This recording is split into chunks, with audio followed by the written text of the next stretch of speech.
Aaron Williams, the hacker Ryan Green with you. Glad you are with us. A Tuesday night that finds us removed from the NCAA tournament championship game. Congratulations to Michigan as they get it done over UConn last night. And boy, what a job Dusty May did for Michigan. Absolutely incredible. From 8 wins 2 years ago to where they are now as a college basketball national champion. Let me quickly bring in Aaron Williams, our resident UConn fan. Tough one last night. I remember when Florida lost the 2000 national championship game. I didn't really have a lot of expectations for them to win it, but it was kind of rough. The 2014 Final Four, kind of rough. You have won 2 national titles in the last couple of years. Tough one to swallow last night, or was Michigan just clearly the better team? They couldn't knock down a shot. They played great defensively. They played better than what I thought they were going to play defensively. That's true. If UConn could have made anything from the perimeter. Yeah, they made those few early, and then I think they started 0 of 11 from 3 in the second half. And how much did they lose by? 6 points. Yeah, it was a close game. I mean, look, UConn battled. You knew they would with Dan Hurley and that crew, but congratulations to Michigan, and they earned it to go through Arizona and UConn to win the college basketball national championship. As one season ends last night, now it's transfer portal season in college hoops. We should see a bunch of movement. We saw yesterday Micah Hanlogden. He doesn't know if he's going to be a college player next year. He's trying to get another year of eligibility, and if he does, he is entering the portal. Just see the Denzel Aberdeen, formerly of Florida, played this past year at Kentucky. He's in a very similar situation as Hanlogden. He's trying to get another year of eligibility because he's citing the fact that he only played 12 games his freshman year. If he gets another year of eligibility, he is going back into the transfer portal. So it should be wild to see what ultimately happens with the Gators and with other schools around here. But the college basketball transfer portal is open. As we talked about there during the 2-minute drill, it is Masters Week. You got the par 3 contest tomorrow. And then what I think is one of the best moments of the year, when Jack Nicklaus and Gary Player, I believe, and Tom Watson now, the ceremonial tee shot on Thursday morning at Augusta National. That, to me, even though I'm not the biggest golf guy, I'll openly admit that. I mean, I'm a fan, but I'm not a diehard. We have some diehards here on 1010XL. I'm not in that category. I am a casual golf fan. But my goodness, that opening ceremony, that opening tee shot for the Masters every year on Thursday morning, if that doesn't get you a little bit, seeing those 3 legends starting off the tournament, I will definitely tune into that. Looking forward to it. We got the NFL draft 2 weeks from Thursday night. As we mentioned, the Jaguars, James Gladstone, Liam Cohen will meet with the media on Thursday, 2 weeks prior to the draft. Certainly looking forward to hearing what they have to say. This is a weird one, though. Usually we have this pre-draft media luncheon, and the Jaguars are picking like 5th or 8th or 12th. So you can ask them some pretty direct questions. When they're picking 56th, it's kind of hard to ask them direct questions because you have no clue what is going to happen with the 55 picks in front of you. So we will try to decipher everything they have to say, but we will certainly talk NFL draft tonight. In fact, we're going to look at it from 2 angles. We're going to have Joe DeLeon of A to Z Sports.com, one of their main draft analysts. He's going to join us coming up here in about 15 minutes. And then I'm going to get the coach on, Mark Duffner. Decades of coaching experience in the National Football League. I'm going to talk to Coach Duffner about the Trayvon Walker re-signing. I'm going to talk to Coach Duffner about the overall defense. And I'm also going to ask him from a defensive coordinator, a position coach point of view, what is the last 2 weeks like for those guys heading into the draft? How many meetings? How many scouting reports? How much are they beating the table to the GM or even the owner saying, hey, we need to draft player X this year on draft night? So I'm going to talk to all about that with Coach Mark Duffner. He comes up towards the top of the 9 o'clock hour. But to start things off tonight here on Hacker After Dark, I do want to get in to a little Florida and Florida State conversation because the Orange and Blue game comes up on Saturday. And then, of course, Florida State still in the midst of their spring football as well. Every night on HAD, we do kick it off with a big deal of the night. And Aaron Williams, let's do that right now. Time now for the big deal of the night. What's the big deal? What is the big deal? No, because it is a big deal. On Hacker After Dark. Florida's Orange and Blue game on Saturday. Florida State spring football as well going on in Tallahassee. I certainly have some thoughts about what John Summerall has done 3 months in on the job. I also have some thoughts about what Florida State is currently not doing, including not having a spring game here in 2026. We'll get to all of that in a moment. But first, let's head out to the Clay County Fairgrounds. My man E.T. representing 1010XL out of the Clay County Fairgrounds once again this week. E.T., how are you, my friend? Hacker, what it do, baby boy? How you doing? I'm good. I'm good. We talked to you last week out of the Clay County Fairgrounds. You're back this week. Give us a vibe. Give us a scene set. What's going on out there tonight? Oh, heck, man, for a Tuesday. Oh, it's going up on a Tuesday, man. I got on about 10 rides. I'm surprised I kept my food down, heck. I ain't even gonna lie. My son, he's like a daredevil, so he wants to get on all that crazy stuff. And I'm the old man that just want to hold everybody's bags, but I had to get on the rides tonight. And heck, I ain't gonna lie, I had a blast. Fairs are so much fun. The Clay County Fair does such a terrific job. You mentioned the attractions, all the prizes you can win. And E.T., it's about the food at the fair, man. What's some of the food you've seen going down out there?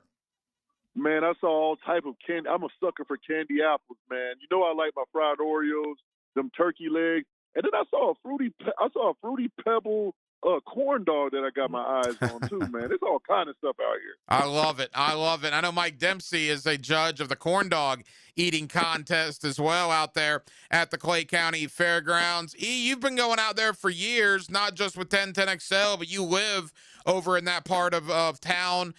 Just give us a vibe as far as how many people are there, if people want to make their way out there, how long is the fair going to be going on, that sort of thing. Well, the fair will be going on until April 12th, so that's this Sunday. All week long, man, there's tons and tons of people, tons of things to do. And it's also a lot of free activities. I also partook in some bingo, Hack. Nice. They had bingo.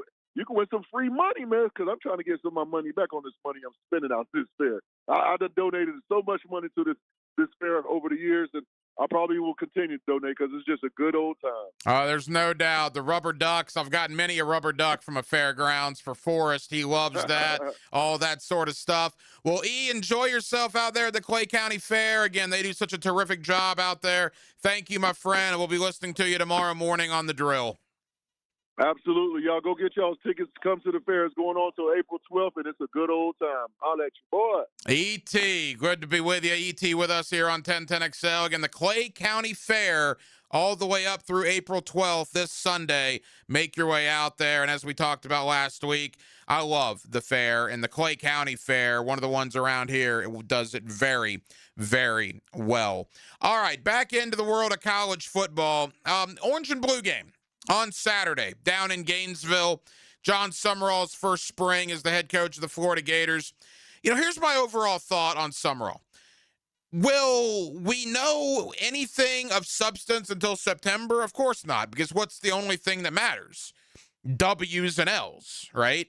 Wins and losses. Everything is nice and wonderful and kumbaya and all of that up until September. And come September, you need to win some football games. So I understand that. But all we can go on is what's transpired in the last 3.5 months that Summerall's been on the job. And let's think about this. All right, so since he's been on the job, there was concern about Vernell Brown, Jaden Ball, and Dallas Wilson on offense seeking greener pastures elsewhere after Billy Napier left.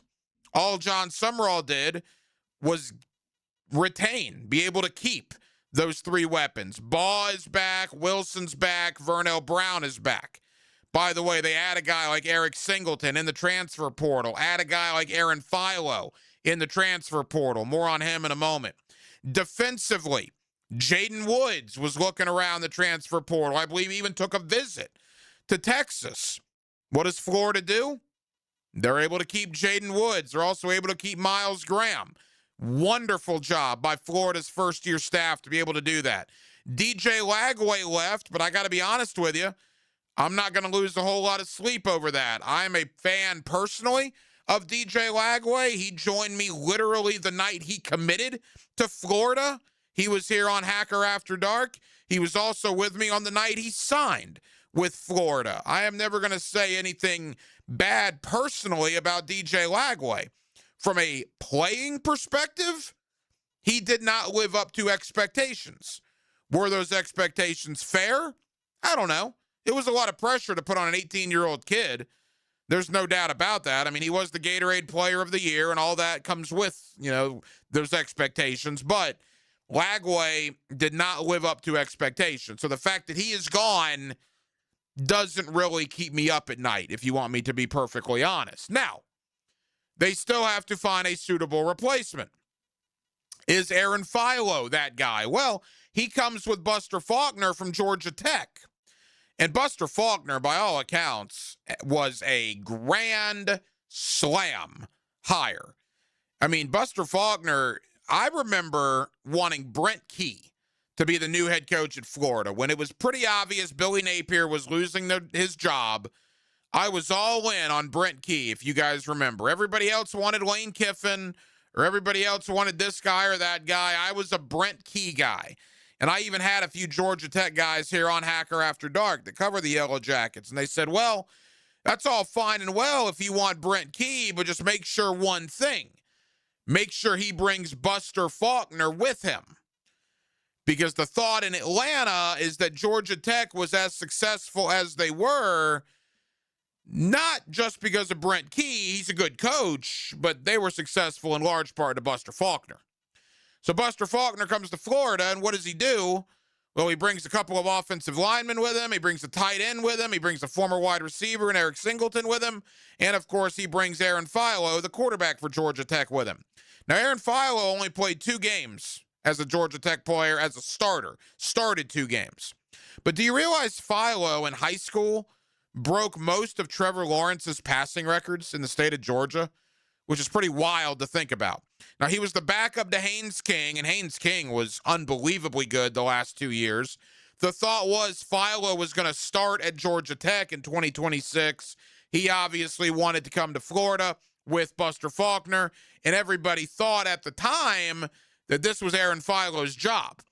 I still believe it probably is Aaron Philo's job, but I will tell you that I have been told from people that have seen practice and just the vibe around that football complex is that Mandarin quarterback Tramel Jones might have complicated that a little bit. There may be more of a quarterback competition there than some originally thought maybe a month or 2 ago.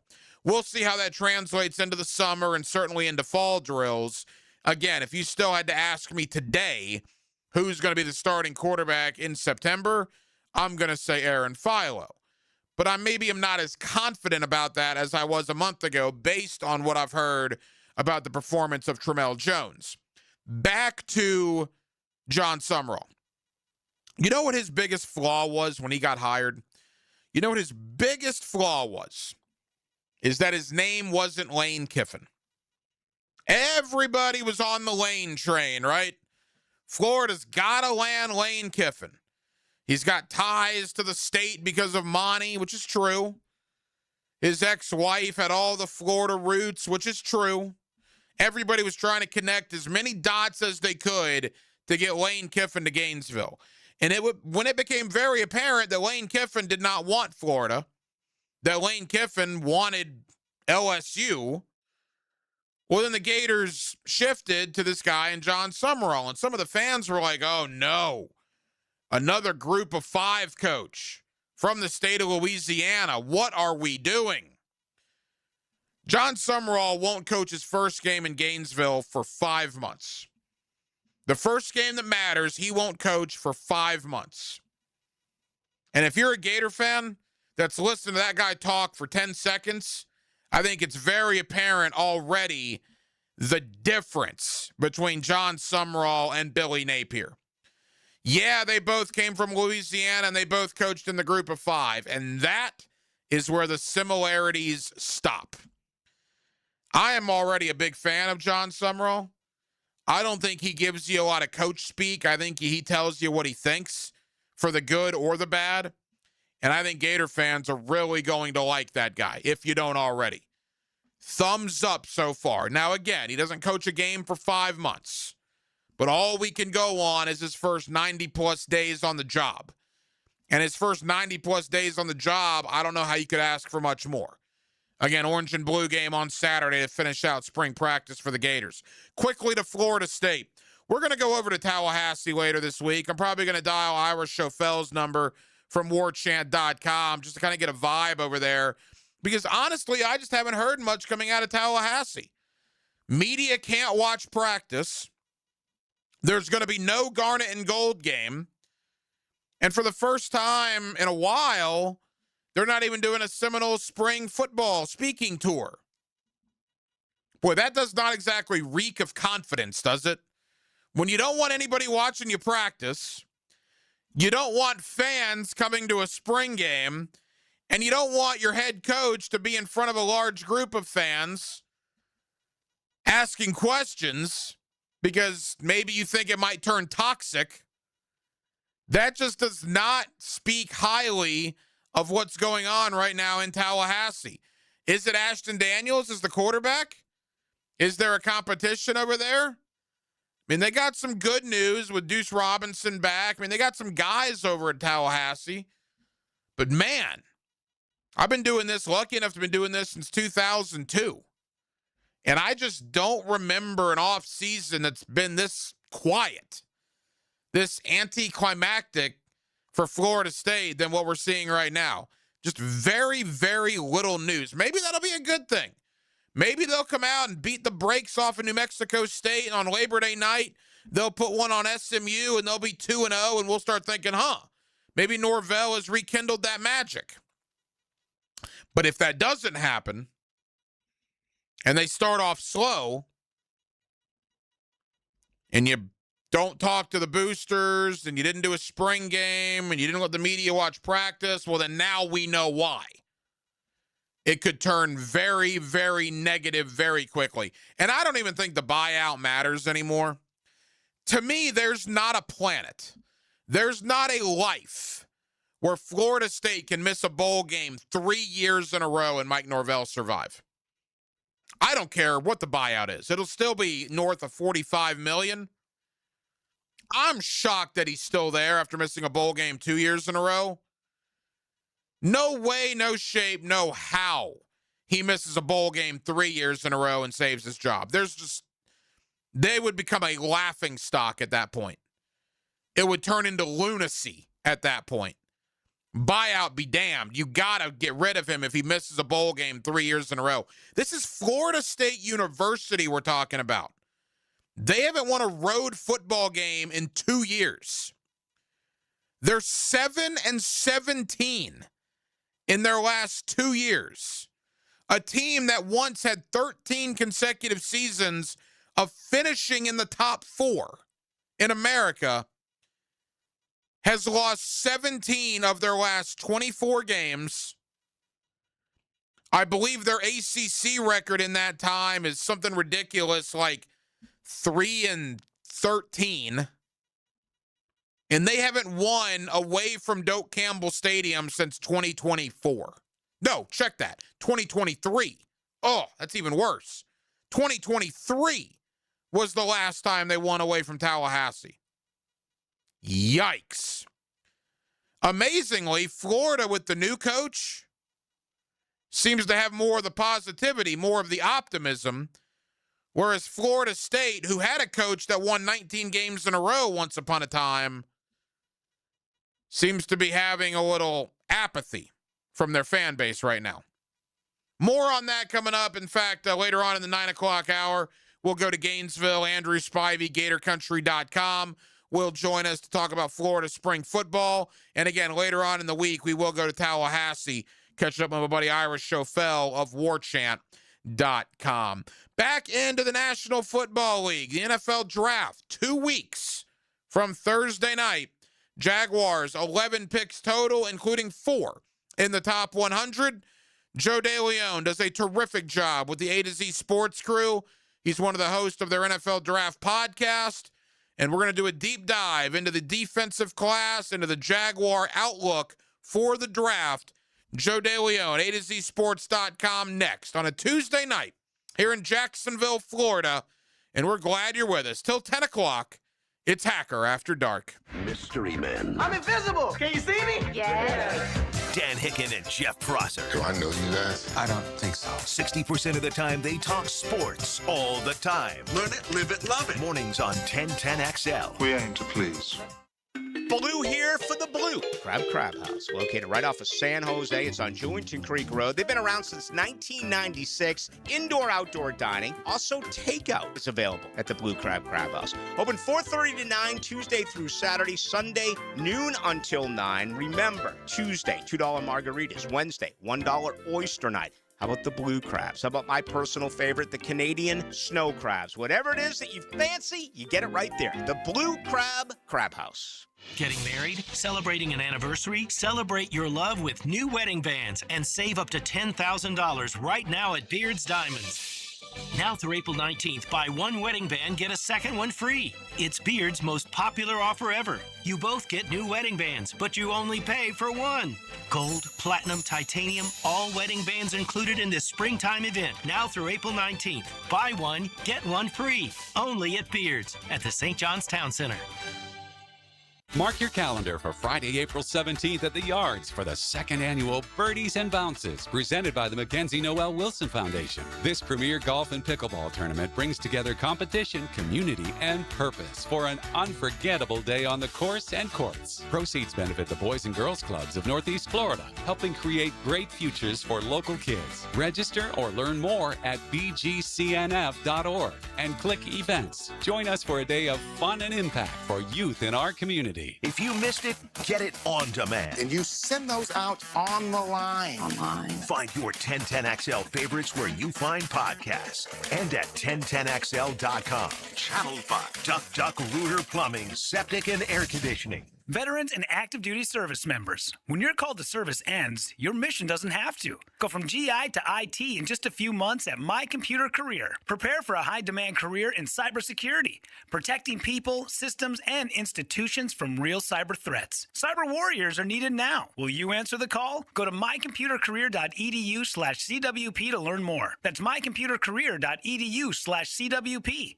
an elite CompTIA certification partner. VA education benefits are available to those who qualify. Of course, Roland Reach Plumbing has awards from Folio Weekly and the Bold City's Best. Now, Roland Reach is also confirmed as the Google Guaranteed Plumbing Service. Because when you do plumbing right, the word gets around. That's Roland Reach Plumbing. And that concludes the Joe C. Jack of All Trades show. Tune in next week where I'll be installing my own French drain. Joe, wake up, man. Hey, John, I must have dozed off. We finished those projects you started. Whoa, my seamless gutters are actually seamless. And they're connected into underground PVC drain lines. And my sprinklers. Wow, look at that coverage. Next time, just call me first, Joe. I will, but I ain't singing that song. Clearwater irrigation and drainage too. Hey, it's Travis from Cannons of Jacks. When you need a trailer hitch, gooseneck, or RV towing options, call us at Cannons. We've been doing it for 55 years, and customer service is our #1 priority. Visit cannonsofjacks.com. 1010XL, presented by Farah and Farah, exclusive injury law firm of the Jacksonville Jaguars. Focused, fueled, fearless, Farah. Here's another call on the 1010XL hotline, driven by Key Buick GMC, home of the lifetime powertrain warranty.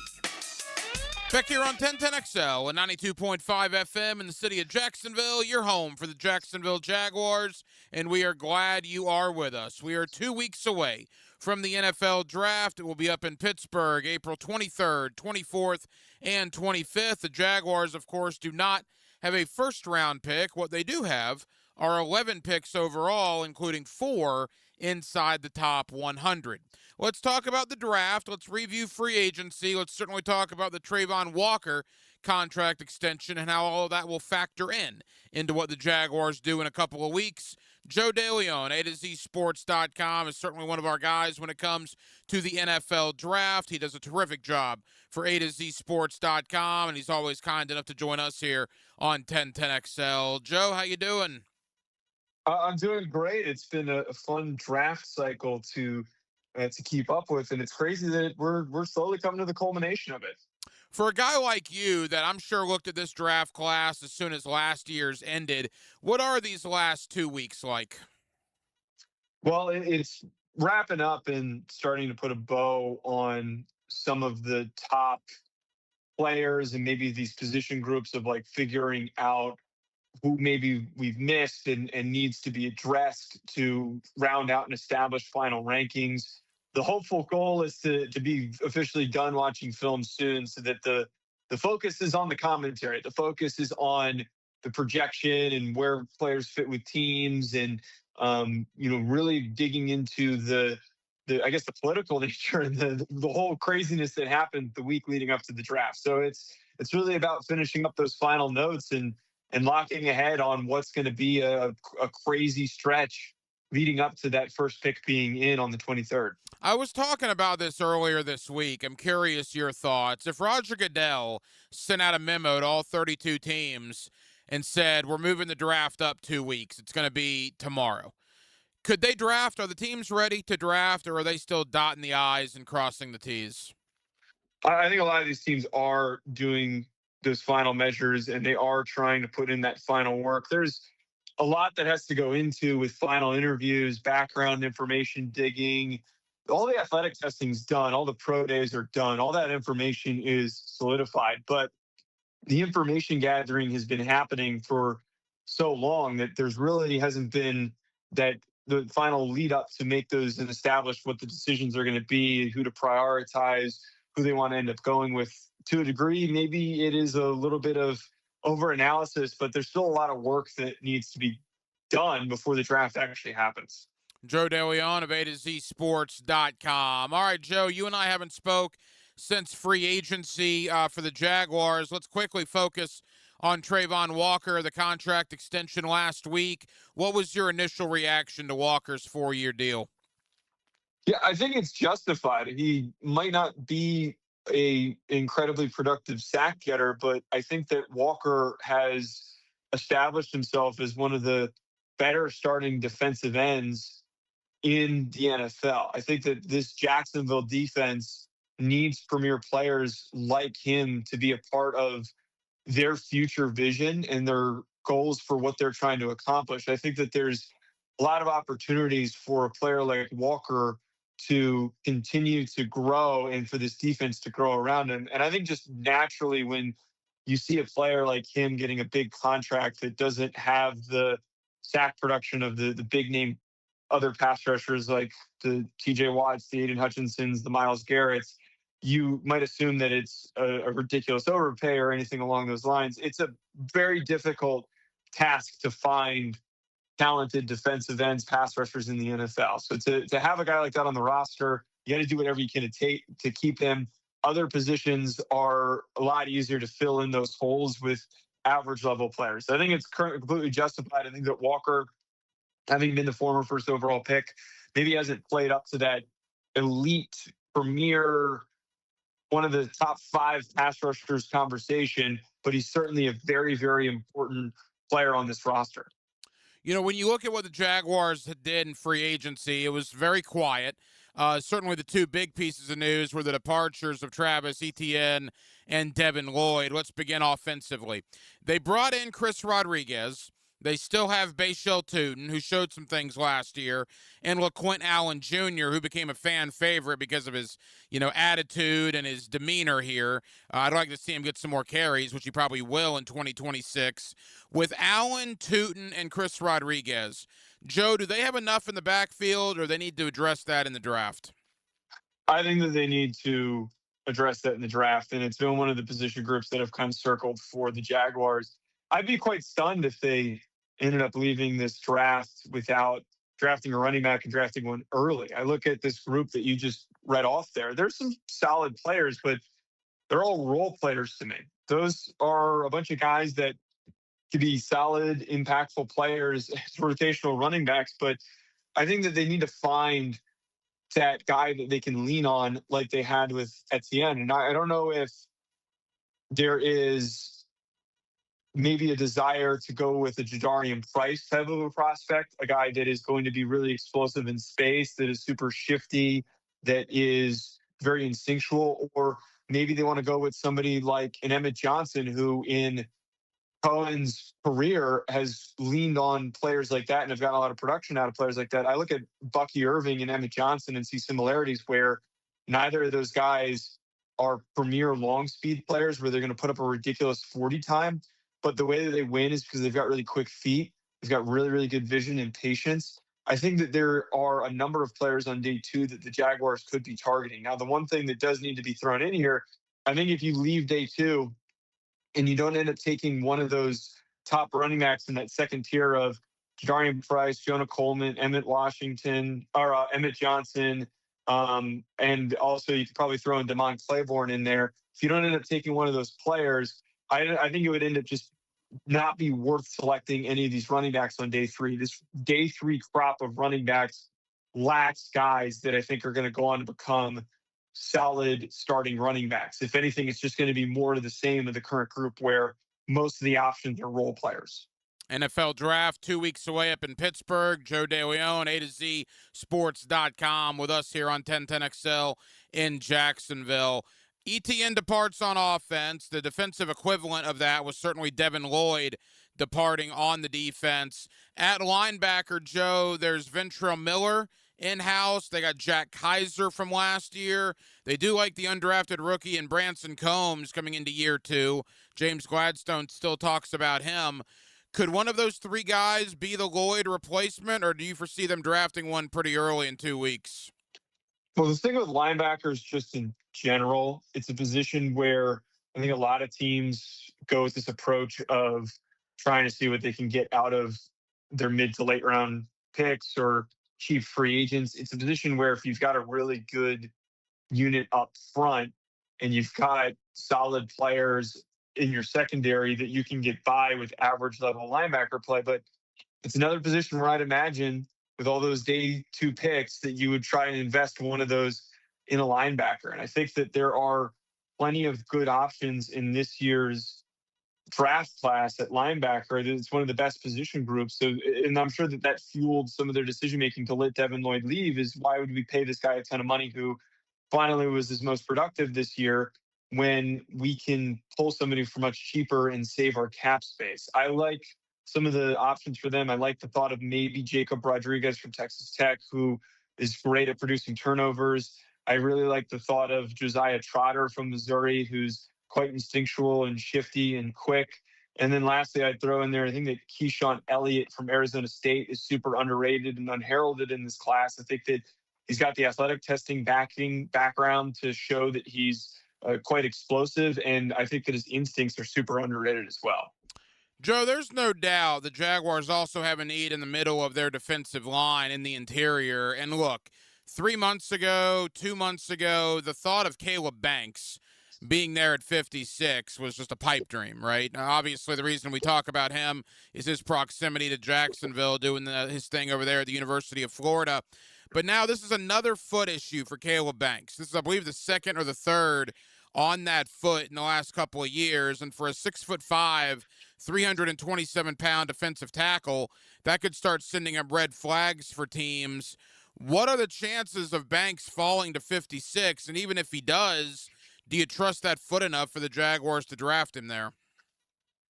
I think that is absolutely plausible that he falls to 56. And this has been such a funny draft process for him because I have been so in on Caleb Banks. I have said that this is a guy who goes on to become a premier elite interior defensive lineman who has the versatility to play every single position in every single front, has the upside to be a productive pass rusher, like a Chris Jones level prospect.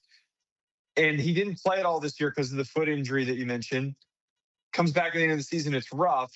has an awesome Senior Bowl, finishes the Senior Bowl really well, is my biggest riser. And I'm starting to think, okay, you know what? He's proven that he's still worth the late first round discussion. And he ends up killing it at the combine. And then it really starts to feel like, all right, this dude's doing everything right. He's got the film to justify when he was in 2024 really dominant, justify going in the mid first round. And his draft process is really boosting him to maybe even go earlier than that. But when it comes out again that it's re-injured, I think that does obviously draw concerns. I think naturally with a prospect like this, Will Johnson's a really easy comparison for a player who didn't have a re-injury, but wasn't really available to do any testing. And he ended up falling despite having ridiculous talent, and he was pretty good for the Cardinals this year. I think that the re-injury probably has more to do with him rushing himself back because he was trying to get on the field in order to put out good film. I'm mostly speculating here because I'm not a doctor, but I feel like there probably wasn't enough time for him to effectively recover. I think it was commendable that he tried to fight through it and to get on the field, but I'm sure that there was not an ample amount of time for a guy of his size for everything to have been healed properly. But all that being said, yeah, it feels like a prospect that's going to go somewhere in the middle of the second round. And it feels like with everything happening for him, if he starts to slide, maybe enough teams start to look at him and go, what are we missing here? Maybe the teams that really like him are thinking, well, why did such and such team pass on him? We thought that they were maybe going to be a team that takes him. Let's hold off. And then eventually someone just scoops him up for great value in the middle of the second round. Final moments, Joe DeLeon, A to Z Sports.com. Quickly, and again, how mock drafts work. You know, somebody will put something out there and somebody else will hear something, and all of a sudden 3, 4, 5 of these mocks have the same guy coming to the same team. And we're starting to see that a little bit with Grayson Halton, the defensive tackle from Oklahoma with the Jaguars. I don't know, Joe, if there's any rhyme or reason for it, but more mocks than not that you see in round 2 or maybe even round 3 have Grayson Halton to Jacksonville. What's your thought there? Yeah, I'm a really big fan of Grayson Halton, and I think that he would present a lot of value for this Jaguars defense. He is a very shifty and quick interior rusher. He is a gap penetrator. He plays super low. He fires off the ball. He's one of these dudes that you are an offensive lineman trying to block him, and you're just getting out of your stance, and he's underneath your pads. He's flying past you. I also think that there's just so much upside as a pass rusher and as a penetrating run defender. There's just so much with Grayson Halton that to like. Not the biggest player, but a true 3-tech that I think eventually goes on to become a solid starter with the upside to eventually become a Pro Bowl caliber player. I like the idea of Grayson Halton being on the radar. I do wonder where they would try to play him because you already have Arik Armstead, who's on the leaner side, already filling that role, and you wouldn't be able to use him as a 1-tech in this situation. So it would be interesting to see how they'd maybe use him in a rotation with Armstead and Hamilton. But I do think that there is a lot of talent to be extracted from Grayson Halton. Joe, final question. The Jaguars have 11 picks. Will they actually draft 11 guys? I don't know. That seems like a lot, and we know what James Gladstone likes to wheel and deal on draft weekend. But assuming they do, for now, have 11 picks, boy, it seems like it's going to be a defensive-heavy class. When you look at the attrition this offseason, the guys that aren't coming back on offense compared to defense, many more defensive guys from last year are gone than offense. I would say the over-under might be 7.5 of the 11 picks are going to go to the defensive side of the ball. Having said all that, how would you assess this defensive class top to bottom this year? Well, it's kind of funny for a team like the Jaguars not having a first-round pick, and that may be drawing some alarm bells for a team that's trying to continue their playoff momentum. But if you look at the class as a whole, it does fit a lot of their needs that we've talked about here. There's some really good talent at edge, which the Jaguars don't really need edge. Edge is a good class. The defensive tackle class has a lot of gifted players that are nose tackles specifically. The linebacker class is one of the better linebacker classes that I've scouted. Normally when I'll watch linebackers, you get to player 8 and you're just like, man, this is a guy that probably barely sticks on the roster. But this year, there are a number of prospects on the the 4th round range that could end up going and becoming starting Mike or Will linebackers for teams. cornerback is quite deep. There's just a long list of unique body types at corner. And this is a very rare safety class as well. If you're a team that's looking for just rotational safety help, there are a lot of players in the top 100, which does not come by often, that would capably step in and be reliable starters for teams. And I think that safety is the one position group this year where naturally, because there's not a lot of positional value for teams, that they don't typically draft safeties early, they don't give big free agent contracts to safeties, that there's going to be prospects that have third-round grades, maybe higher, that end up sliding just because teams want to wait and they want to see who's going to be on the board in the 4th, 5th round. Joe, it's going to be a lot of fun over the next 2 weeks. Obviously, you're going to be very, very busy at A2ZSports.com. Tell the good folks here in Jacksonville about A to Z Sports and the coverage you'll have in the coming weeks leading up to draft weekend. Yeah, you can catch me on X at Joe DeLeon, and then go check out Best Pod available, the A to Z Sports Draft Podcast. We just, on the brand new channel that we started, we just hit 1,200 subs. So it's been a fun couple of weeks. We've got lots more coming out, more rankings coming out. So go check that out. Ryan, it was great getting to catch up, and we'll talk soon. Joe, appreciate the time. Thank you as always. Live streaming from the XL Digital Studios. Brightened by Harbor Dental Care, Jacksonville's first choice for dental emergencies.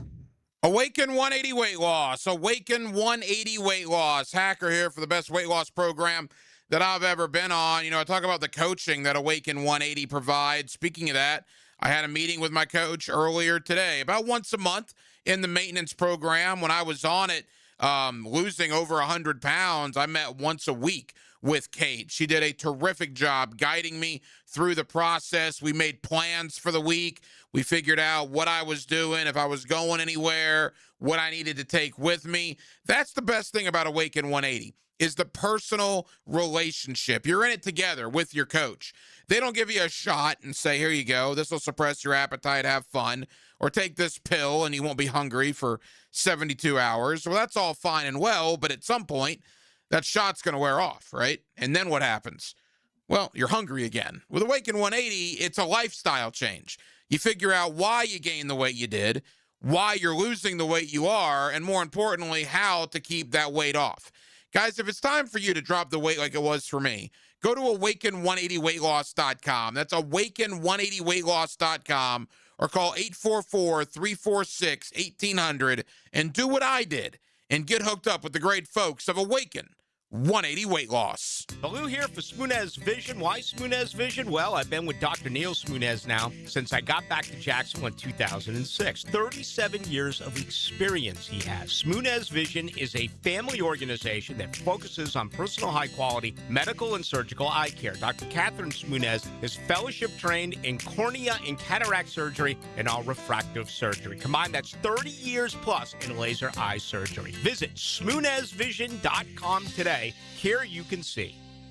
Checkmate. I'm Brendan Cecilia, founder of Checkmate Coatings. And I'm Chester, the Checkmate Chessman. At most companies, people start on the ground floor and work their way up to the corner office. At Checkmate, I started on the ground floor, and almost 20 years in, that's still where I am, making ground floors look awesome, one garage at a time. Well, I started as a pawn and worked my way up to king. No, you didn't. Some guy drew you as a king. I asked them to give you a roller, so at least you look like one of the guys. Yes, I rather would have preferred a sword. At Checkmate, I work personally with our teams to perfect the preparation and application techniques that make Checkmate floors beautiful and durable. And I keep things classy with my adorable accent. Beautiful floors? Check. Guaranteed to last? Check. The finishing touch your home deserves? Checkmate. Transforming your floors, making them great.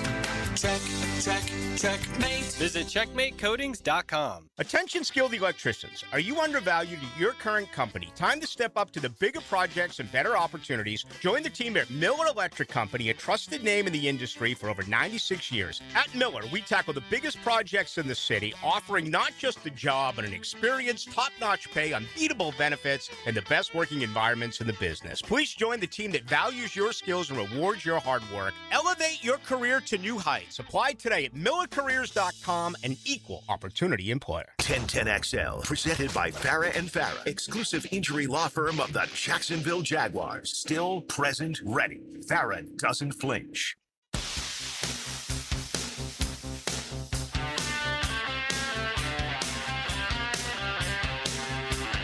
Hacker After Dark on 1010XL.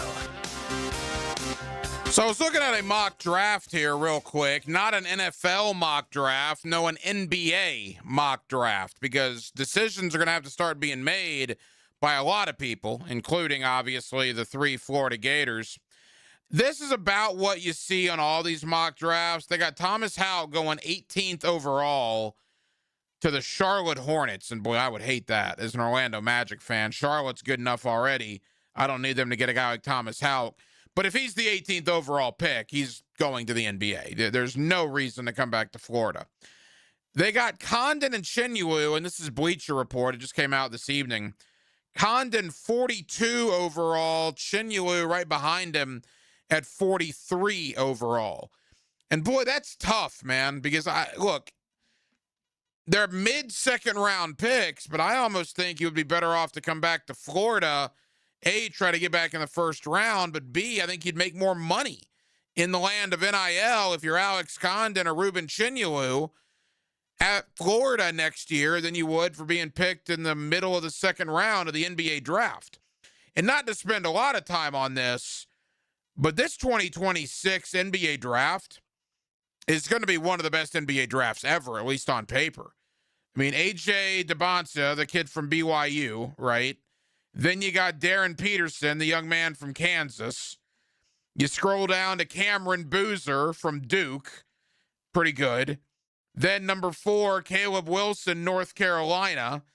Darius Acuff, Arkansas. I mean, good grief, man. Kingston Flemings, Houston.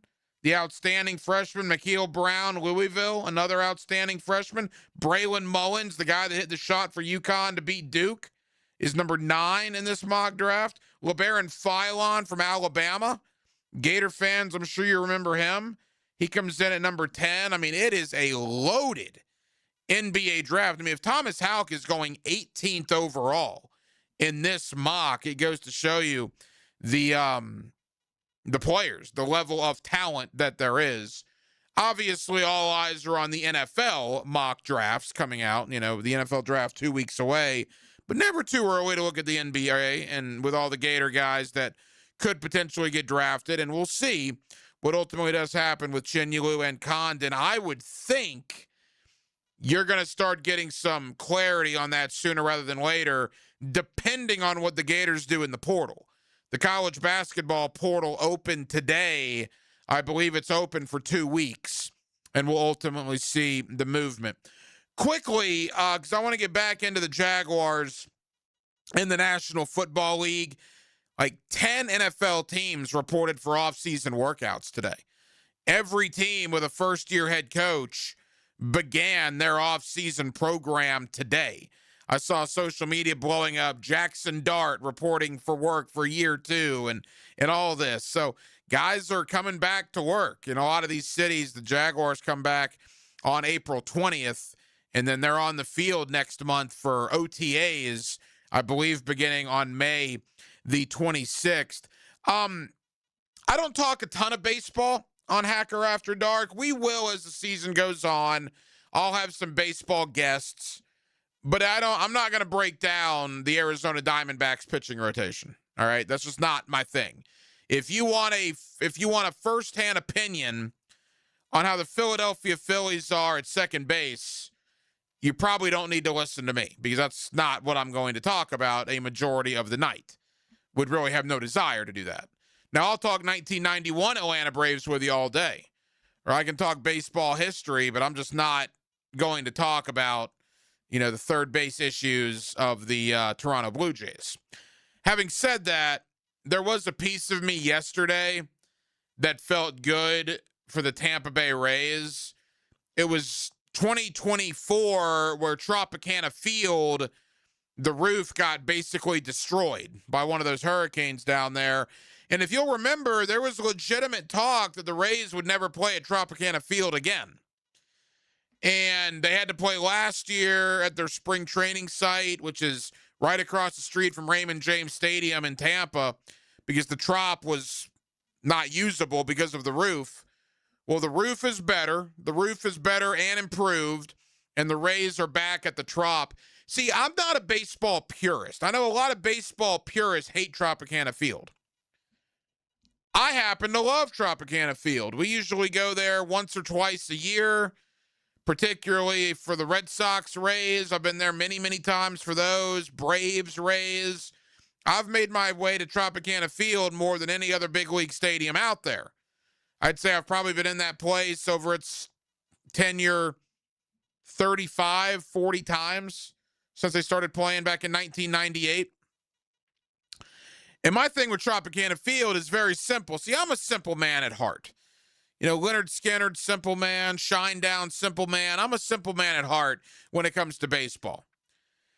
If the beer is cold and I'm not going to get sunburned and I can enjoy myself in 72-degree air conditioning, odds are I'm probably going to have a good time. And Tropicana Field, the beer is cold. I don't have to worry about getting scorched by 95-degree weather, and it's a very comfy 72 degrees in that place. I've enjoyed myself every time I've been there. I know the roof is weird, and I know when Canseco used to play there, balls used to hit off the railings. I mean, it's from that standpoint, I get why people think it's awful. But again, I'm not a baseball purist. I'm a guy that likes to go watch a game, grab a dog and a beer, talk to buddies, and just enjoy the atmosphere, the ambiance. And for that, Tropicana Field to me is fantastic. So kudos to everybody involved in Tampa and certainly St. Pete to getting that thing back up and running. The Rays were back in there yesterday, actually beat the Cubbies yesterday. First game at the Trop since the end of the 24 season. And it kind of warmed my heart a little bit. I don't know how much longer they're going to be in there. There's all kinds of talk about a new stadium in Tampa, and hopefully that does ultimately happen. But I've always loved Tropicana Field, and I was happy that the Rays were able to get back in there for the first time in over a calendar year yesterday. More Major League Baseball talk coming up as the week goes on. My Heidi's family, my in-laws, are Boston Red Sox fans, so they're hating life right now. Red Sox off to just a horrid start. But the usuals, right? The Dodgers are good. The Yankees are good, as you would expect out of the gate. Coming up next, back into the National Football League. As I mentioned, like 10 teams reported for offseason workouts today. We'll talk about it next here on Hacker After Dark. Your radio highlight reel. Caught for the touchdown! 1010XL, home of the Jacksonville Jaguars. Did you know that an annual coating inspection can extend the life of your building by years? Catching early signs like hairline cracks, fading, and moisture intrusion helps prevent costly repairs down the road and keeps your property looking its best. Our team at Performance Painting helps you stay ahead of maintenance with professional inspections and long-lasting coating solutions. Protect your building, protect your budget. Go to performance-painting.com to schedule a free inspection. Performance Painting, repair, protect, preserve.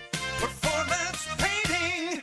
Owning a house is kind of like being in an argument with your house. One day it's the AC saying, I'm tired. The next day it's the plumbing going, good luck finding that leak. Then the septic system joins the conversation. And nobody likes what it has to say.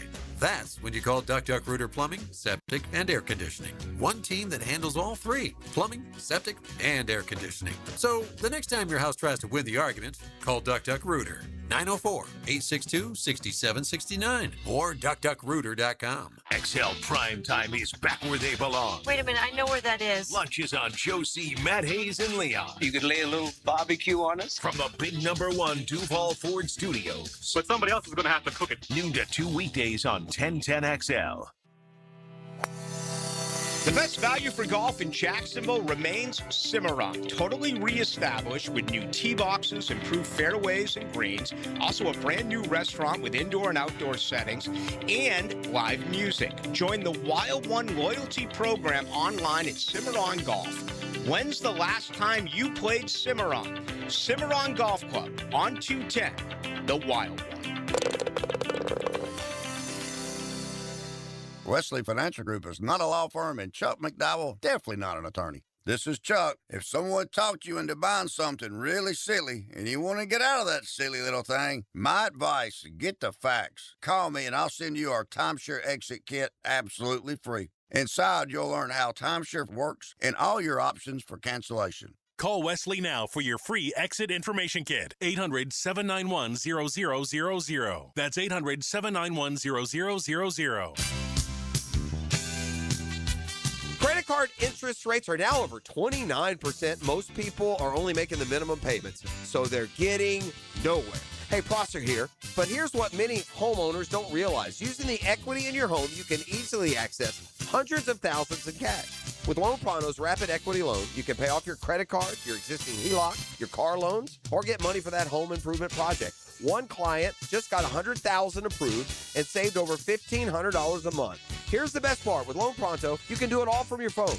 With zero out-of-pocket, no hard credit pull up front, no appraisal, no long drawn-out bank process, and no touching your first mortgage. Rates are at a near 3-year low. Act now. Go to loanpronto.com. See how much you can get in about 60 seconds. Loan Pronto, 2,800 5-star Google reviews. Call 904-999-1508 or go to loanpronto.com.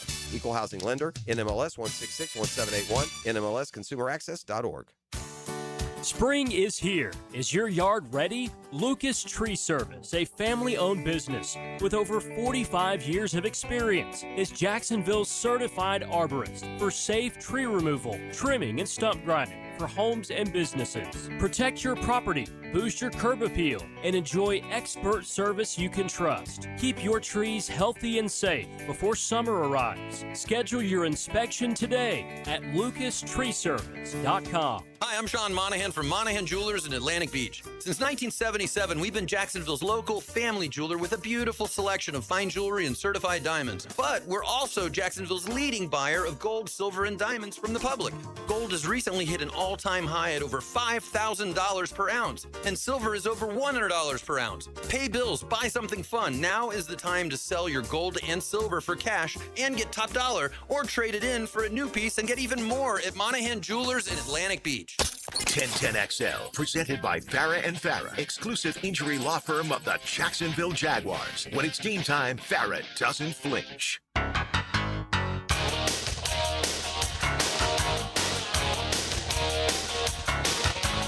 Hacker After Dark on 1010XL.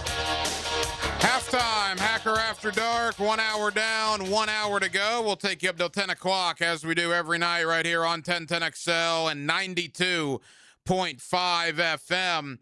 I did want to mention this. I was looking at the new team or the new head coaches with these new organizations because all those guys, all those teams reported to work today, which includes the Buffalo Bills, the Miami Dolphins, the New York Giants, right? The Raiders, the Cardinals, a lot of them, the Steelers, the Ravens, the Browns, they're all in. Their offseason workout regimen begins today.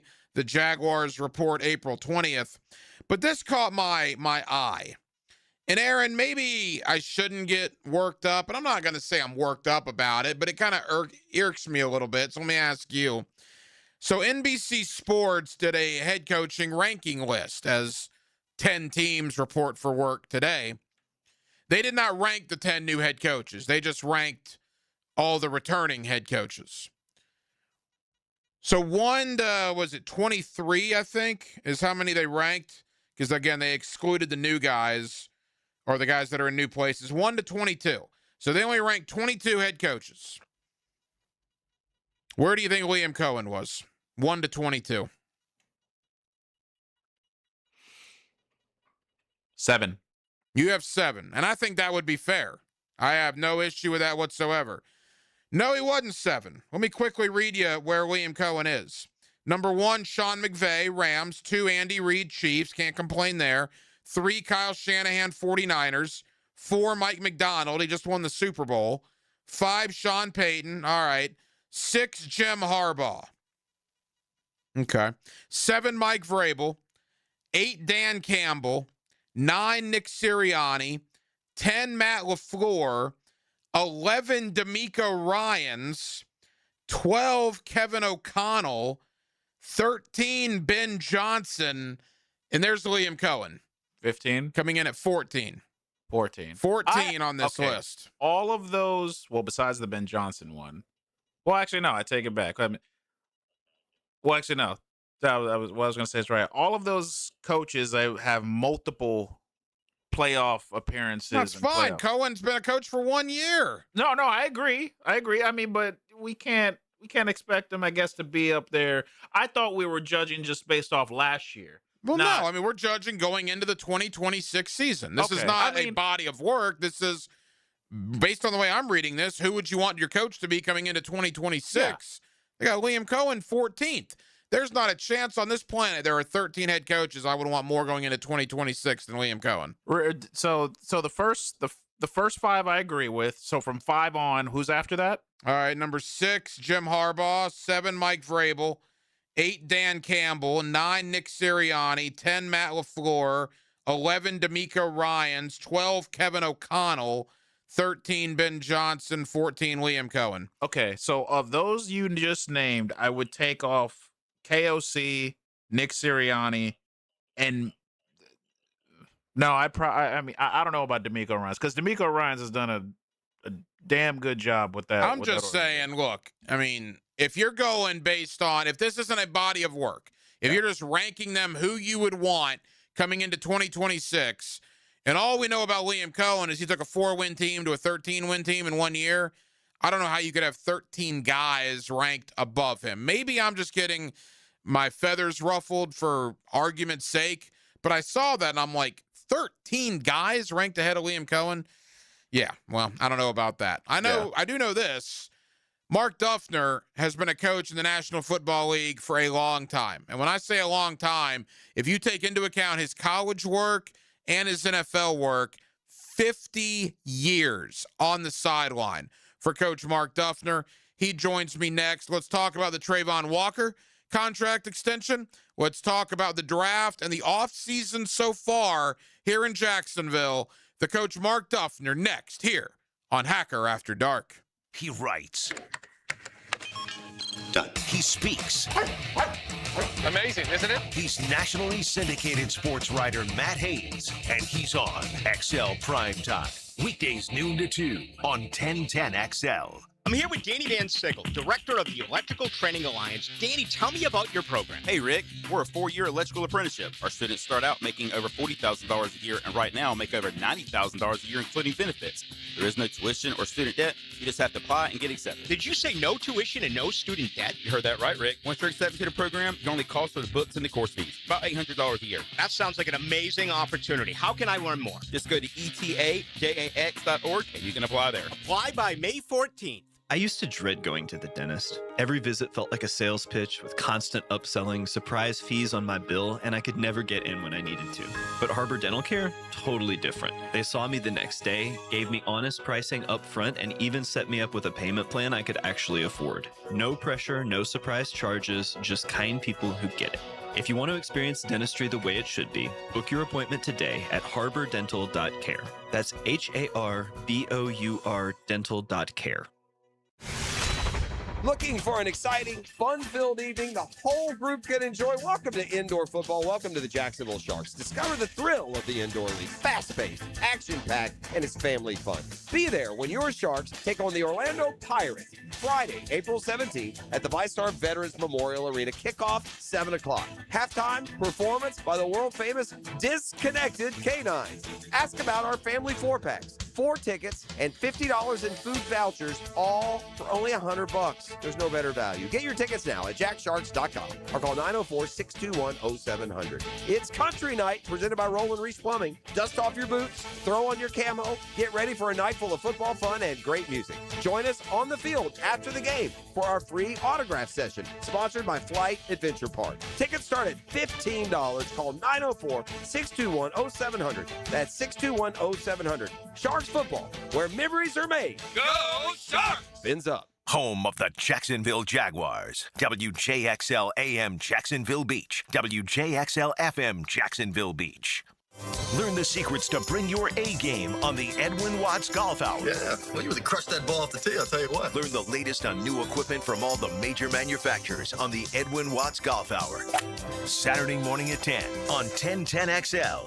Are you looking for a place to outfit your truck or van? It's Catlin Truck Accessories. For 105 years and 4 generations, Catlin is the name you can count on. This is Keith Catlin, and we know trucks and vans too, from Lear toppers, ladder racks, van shelving, strobe lighting, roll and lock bed covers, and everything in between. If you want quality products and great customer service, there's only one name. It's Catlin. Who can you count on? Count on Catlin. For 105 years, you can count on Catlin. When it comes to glass, you don't want average. You want flawless. Duval Glass and Mirror has transformed homes and businesses across Jacksonville for over 35 years. Frameless showers that wow. Mirrors cut exactly to your style. Fogged or broken glass replaced. Decorative tabletops. Windows replaced or repaired to stand up to Florida storms. All backed by a 100% guarantee. Visit DuvalGlass.com for your free quote. There's only one name for glass and mirror around these parts. It's Duval! Have you got concrete or asphalt rubble piling up? Arcosa Crushed Concrete will pay you for it and recycle it. They're just minutes from Everbank Stadium on Talleyrand. Call Arcosa Crushed Concrete and get paid for what you don't need. ArcosaCrushedConcrete.com. 1010XL, presented by Farah and Farah, exclusive injury law firm of the Jacksonville Jaguars. Focused, fueled, fearless, Farah. Here's another call on the 1010XL hotline, driven by Key Buick GMC, home of the lifetime powertrain warranty. Back here on 1010XL and 92.5 FM in the city of Jacksonville, we are glad you are with us. The NFL Draft, 2 weeks from this Thursday. The Jaguars have 11 draft picks total, including 4 in the top 100, despite not having a first-round selection. Certainly the big news around here last Friday, Travon Walker, a brand-new 4-year contract extension. Let's talk about all of it with the coach, Mark Duffner. Decades of experience in both college and the National Football League, and the coach is always kind enough to join us here on Hacker After Dark. Coach, how you doing, pal? I'm doing great, Hacker, and it's a pleasure to be with you tonight. Hey, Coach, thank you as always. All right, you're a defensive guy, so I got to get your immediate reaction last Friday when you heard the news that Travon Walker had re-signed for 4 years. Well, I'm surprised you didn't hear me yelling. I opened the door and was shouting outside because, let me say this, I have coveted this player for a long time. When he came out, getting ready for the draft, when he did, I was lighting candles in church and saying rosaries, hoping that the Bengals would get him at the time, and what didn't happen. But I have high regard for this player. I think this guy is everything you want. I wish I really knew him. I got to know him in the pre-draft process, but I understand he's just a quality person, and I sensed that that's why I coveted him so much when I was trying to, learn about him prior to the draft. But what he brings to the table, first and foremost, as a quality person and character, is exceptional. You're looking for that. But the guy has had, 2 double-digit sack seasons. He's one of the very best edge setters and run defenders in the league. And right now, I think he's age-wise, I think he's just 25 years old, may not be 26 until maybe the end of the season. So you've got a young player who right now is just kind of hitting his stride, and he's already demonstrated, really a productive play and ability to affect the quarterback in a big way. So I just think it was a smart move. As I said, a lot of players don't really hit their stride until about the time that Travon is right now, and I just see it being a great move by the Jaguars, and very, very happy to keep 44 in teal uniform. The coach, Mark Duffner, with us here on 1010XL in Jacksonville. One of the things, Coach, that stood out to me is it certainly appeared that Travon Walker wanted to be here. I mean, if him and mainly his reps, his agent, if they wanted to, they didn't have to sign anything until after the year. And if Travon goes out there in 2026 and has a double-digit sack season, well, I think he would have gotten a bunch more money, in March than he probably did in April, 11 months from now. But the fact that he signs 3 months before training camp going in to his contract year, and he said as much in his press conference on Saturday, to me really signals the fact that Travon Walker wanted to be a Jacksonville Jaguar.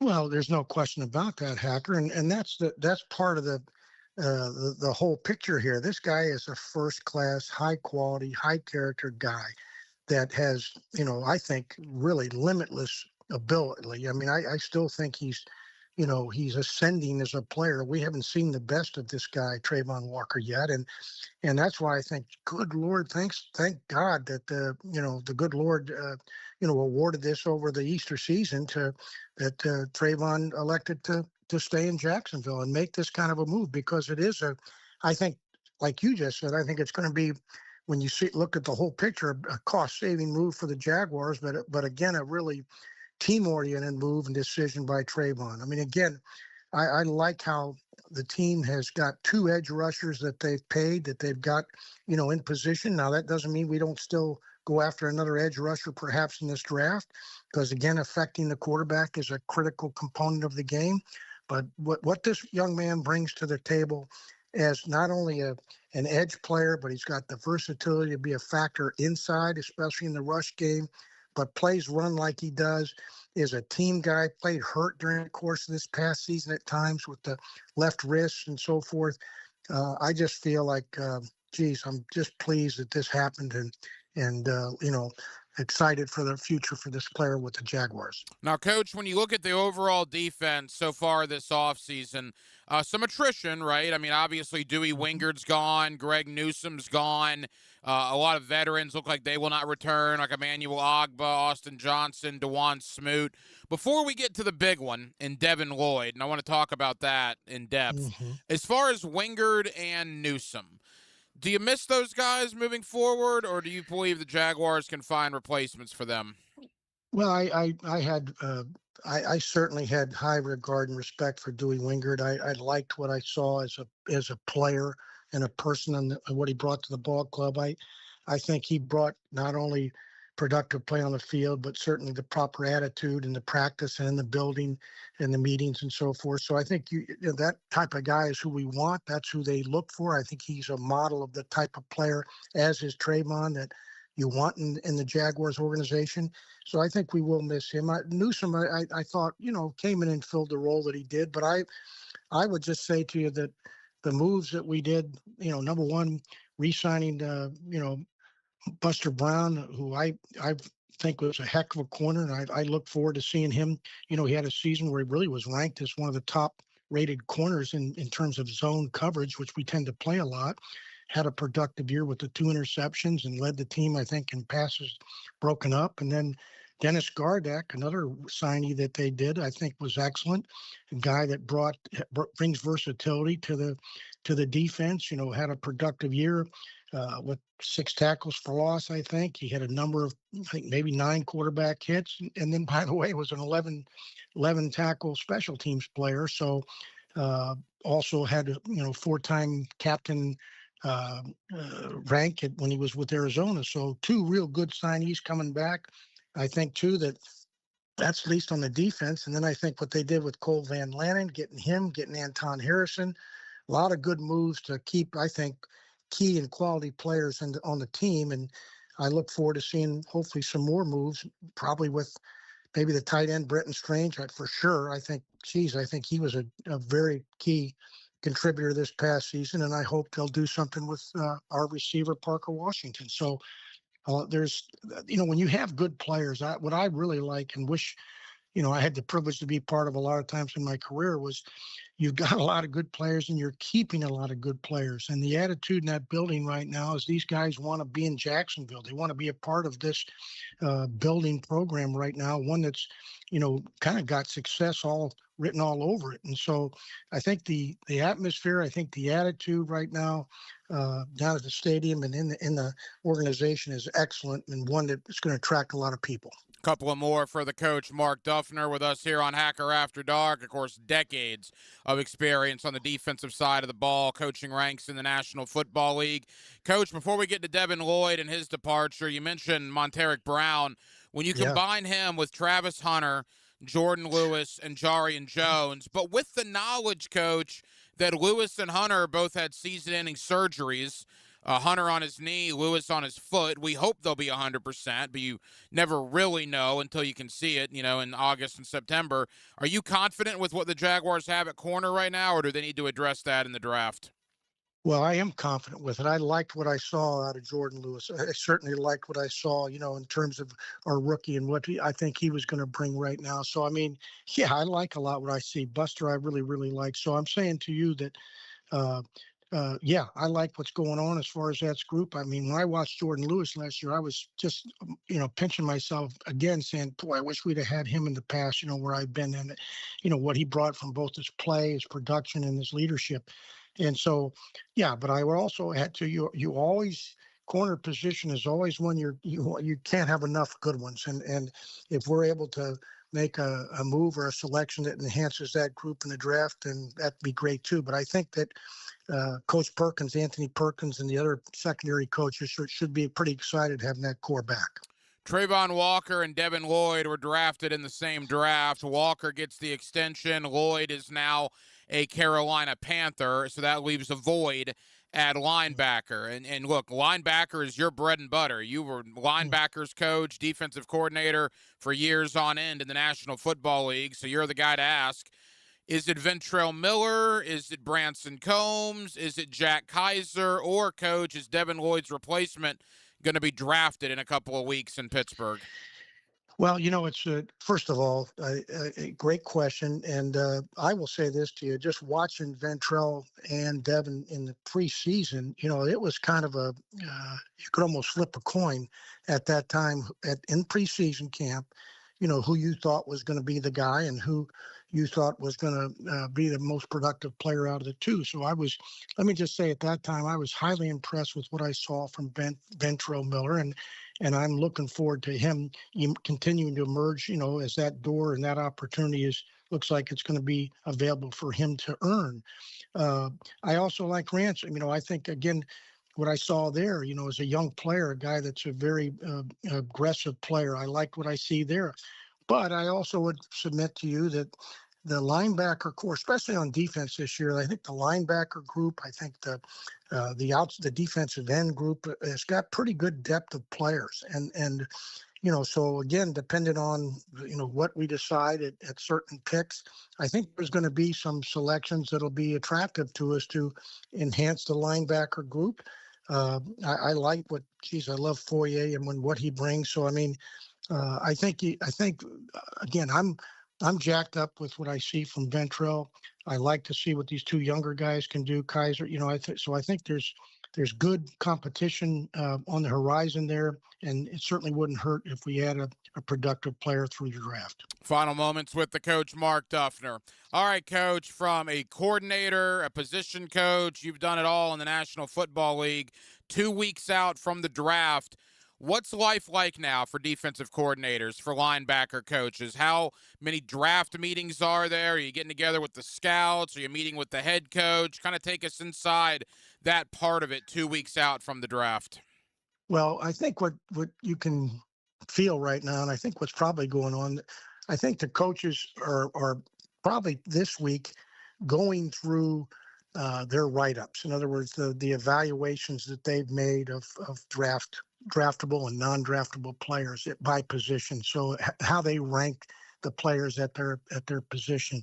That's what's going on right now. They've done the work, but they're going with the staff, probably with James Gladstone and the staff, and just giving their opinion of players that they have watched and where they think their strengths and weaknesses are and where they would rank them. And often that's just great. I really appreciated that as a coach in the league, because you do a lot of work and evaluating players and where you think they could help your team, where they would fit as productive players in the scheme.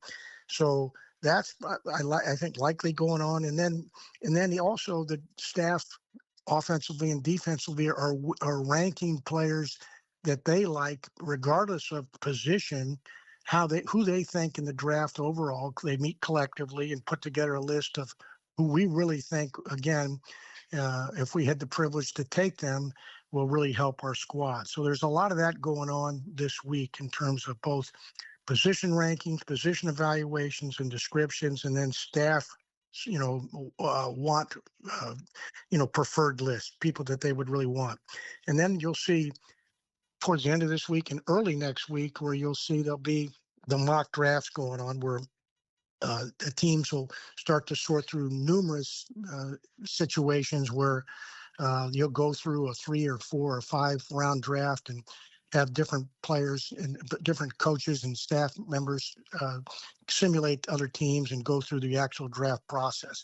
And oftentimes too, during the course of this week, there's even pods kind of where you get maybe a defensive end, a defensive back, or a defensive lineman, and we watch all 3 of them and say, okay, and have the defensive staff say, okay, if we had to pick one of these guys, who would the player be that would help us the most? So there's really good exchange of opinion that goes on, and I think that's how ultimately you come to a decision collectively. When James Gladstone or Tony and Liam make a decision, it's certainly been discussed in I think a pretty thorough way.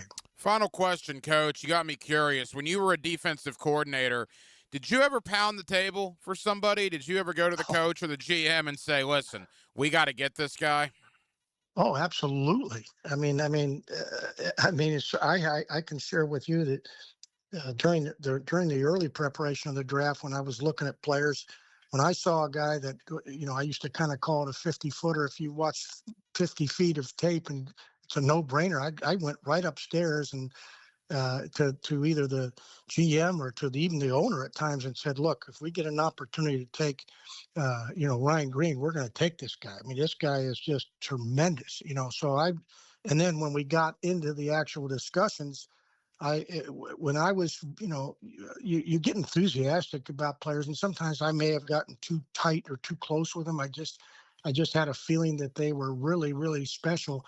I wasn't going to be shy about it. I think that's our job as coaches, to try to, again, be as helpful to the process of getting players that are going to make your team better, on and off the field. So I've loved that opportunity to be, have a voice and a say in perhaps the direction the team's going to go. The coach, Mark Duffner. Coach, always enjoy the conversation. Let's get together after the draft, and we'll see where the dust has settled and how the Jacksonville Jaguars ultimately did. Thank you as always, my friend.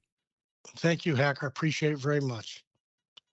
Good vibes, cold drinks, and Jacksonville sports you can count on. And a little bit of chicken fried. Kind of like Mama's fried chicken. And the radio. 1010XL. Hometown flavor every day. Blue here for the Blue Crab House, located right off of San Jose. It's on Jewington Creek Road. They've been around since 1996. Indoor-outdoor dining. Also, takeout is available at the Blue Crab House. Open 4:30 to 9, Tuesday through Saturday. Sunday, noon until 9. Remember, Tuesday, $2 margaritas. Wednesday, $1 oyster night. How about the blue crabs? How about my personal favorite, the Canadian snow crabs? Whatever it is that you fancy, you get it right there. The Blue Crab House. Bueller. Stay cooler with Bueller. Hey, pal, what's bothering you? I've been struggling with a bit of procrastination, Jason. You? Procrastinate? I meant to tell you before, but I guess I, kind of put it off. I get that. But then you said spring is the best time to get my air conditioner checked before the summer heat hits, and I thought, what if I put that off too? Uh-oh. I mean, what if I wait too long to call for my spring service and you guys get too busy with emergency repairs and new installations and you can't spare a service tech to come do my tune-up? Dude, put on your Bueller shades. Whoa. Just join the Bueller Air and Plumbing Maintenance Program. We'll call you twice a year, in the spring and the fall, to schedule your free AC tune-up. Procrastination defeated. Hey, that's great. I really should sign up one of these days. Stay cooler with Bueller. Visit BuellerAir.com. Southeast Orthopedic Specialists congratulate the 1010XL Scholar Athlete of the Week. Jasmine Ramos Merced, senior soccer and softball player at Baldwin High. Jasmine's been on the National Honor Society throughout high school and has been signed to play Division I softball at St. John's University. The Purple Heart isn't just a name, it represents service, discipline, and earning trust. At Purple Heart Pools, that standard shows up most in pool renovations. If your pool is outdated or worn down, now's the time to upgrade. So when summer arrives, your pool is ready. From new finishes and tile to decking, lighting, and full transformations, every upgrade is handled with precision and attention to detail. Purple Heart Pools. Pool renovations done right. 1010XL, presented by Farah and Farah, exclusive injury law firm of the Jacksonville Jaguars. Still, present, ready. Farah doesn't flinch.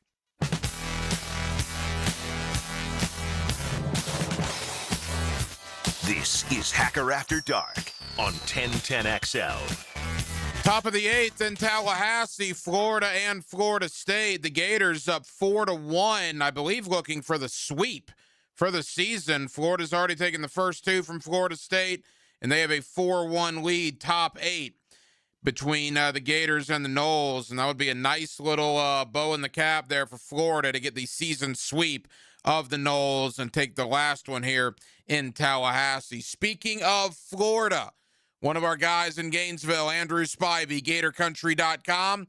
Let's talk about the spring game that's set to take place on Saturday, the orange and blue game. Let's also talk about Alex Condon, Ruben Chinyelu, Tommy Houck, their futures, maybe even a little Gator baseball as well.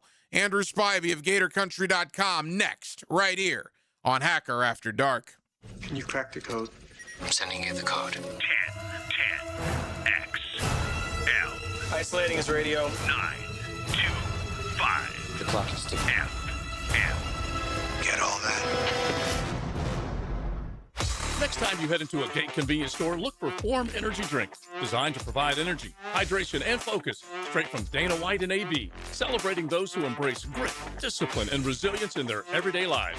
Check out Form Energy at a Gate convenience store. Streaming live from the XL Digital Studios. Polished by Harbor Dental Care, the locally owned smile restoration experts.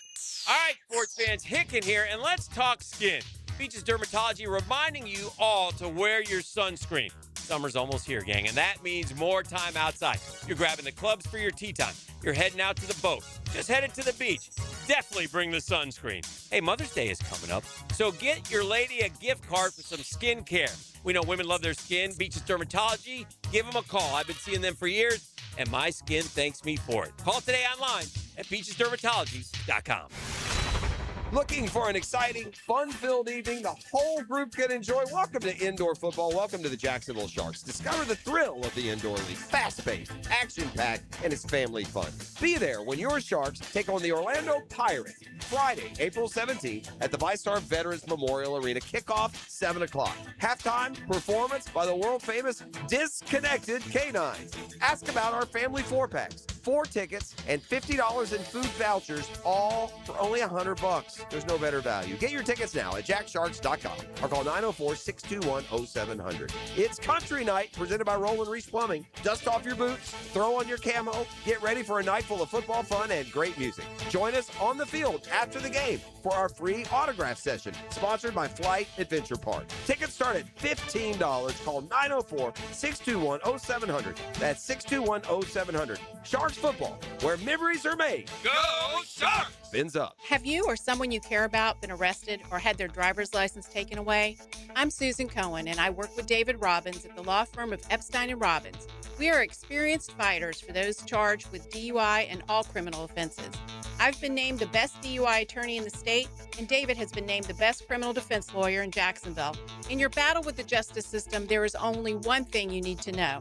Dial David 24/7 at Epstein & Robbins, 354-5645. Get ready for spring turkey season at Green Acres Sporting Goods. Find shotguns trusted in the field from Browning, Beretta, and Benelli. Plus, the newest bows are ready to test shoot from Hoyt and Matthews. For over 55 years, Green Acres Sporting Goods has helped Northeast Florida hunters gear up with confidence. Stop by Green Acres today at the corner of Normandy and Hammond Boulevard, or shop online anytime at greenacresporting.com. Welcome to Key Buick GMC, proudly family-owned and operated since 1943. Come see why they're North Florida's new and pre-owned truck center, conveniently located on Southside and JTB, just minutes from the St. John's Town Center. At Key Buick GMC, every new vehicle comes with our lifetime powertrain warranty. Key Buick GMC, we are professional grade. Online at keybuickgmc.com. Lifetime powertrain warranty covers engine, transmission, drivetrain only. Exclusions apply. See dealer for details. Hi, I'm Mac with Baker Glass. If you've got fogged up windows, let me help. We'll replace them with clear, insulated units that brighten up your home. People say we're fast, friendly, and reliable. Just check out our Google reviews. Call me today. Baker Glass. No one treats you better. 1010XL, presented by Farah and Farah, exclusive injury law firm of the Jacksonville Jaguars. When it's game time, Farah doesn't flinch. Now, the Monahan's golden moment. Monahan Jewelers in Atlantic Beach, your local family jewelers.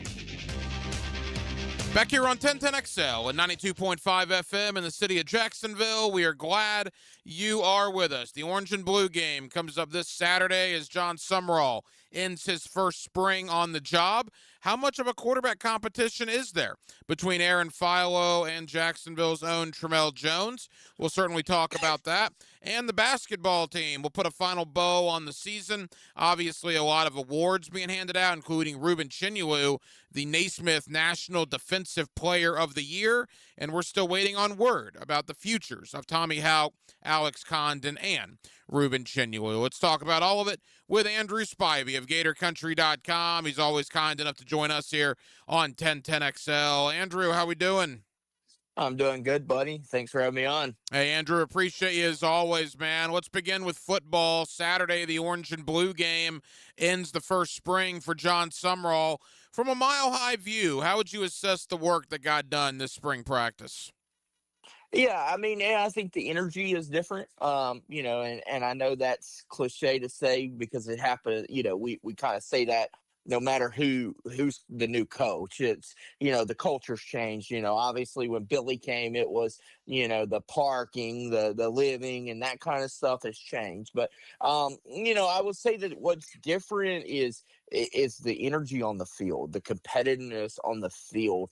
A lot of it has to do with the guys he brought in. There is no clear-cut guy that can just say, hey, I'm the dude, and that's it. I mean, obviously Jaden Ball's your starting running back. There's been a really good battle behind him. You bring in Philo at quarterback, but there's a really good battle there. So, the battles across the board, the energy that's different there, the competitiveness that is different there. The tempo of practice has been something that everybody that you've talked to, talks about. I deal big in recruiting, and recruits are saying they're seeing a big difference between this staff and the last staff. So overall, I would say it's been a really good spring for this team. I think that there are still some holes that they need to figure out. Offensive line has been a little bit of a question this spring. And not necessarily because of ability, but just trying to work things out and figure out who's the best five and then who's your best eight there. But overall, I think it's been a good spring, a competitive spring, and a spring that sets you up into the summer and then in the fall where, you'll still have some of these battles going on. Andrew Spivey, GatorCountry.com. Let's go to quarterback. I guess the thought coming in, and still probably the main thought, is Aaron Philo because of his past history with Buster Faulkner. But has Tramel Jones this spring maybe complicated that? Is there an actual quarterback competition heading into the summer? Yeah, I mean, if you'd asked me heading into the spring, and obviously Summerall and Buster Faulkner, they've been clear from day one that this was going to be an open competition. I'd have called BS. I would have said no way. That's just coach speak. Philo's the guy, and they're battling. To just give reps to both guys. I would have never thought it was a legit battle, but it's a legit battle. I mean, depending on the day, some days it's Tramel was better. Some days it was Aaron Philo was better. The first scrimmage, everybody that I talked to, it wasn't open to the media, but everybody I talked to said, well, it was close, but if you were asking me to give the edge to somebody, it would be slightly to Tramel. I asked the same question this past Saturday after the scrimmage, and they said Aaron was a little bit better than Tramel. So it goes back and forth. I will say, I think the thing for me is both of these guys are going to be more of your gamer type of players. And I know that doesn't sound right. And traditionalists will say, oh, well, that's wrong. If you don't practice, you don't play. I'm in that mindset. But at the same point, Philo brings a difference of outside the pocket, making things happen, doing different things there that I don't know that you can see, particularly in a scrimmage when, quarterbacks aren't allowed to be touched. But it's definitely a battle. I don't expect that there'll be a quarterback named until the fall. And it'll be a battle in the summer. Tramel's done a really good job of getting in and competing and learning the playbook and, getting the guys around him. And, that's a little bit of a built-in factor for Tramel was he already had that relationship with VB3. He already had that relationship with Dallas Wilson and some of those other guys that, are returning there. But Philo also had the advantage of knowing the playbook. So both of those guys have their advantages, and we'll see Saturday kind of who looks better. But this is a battle that's going to go into fall camp.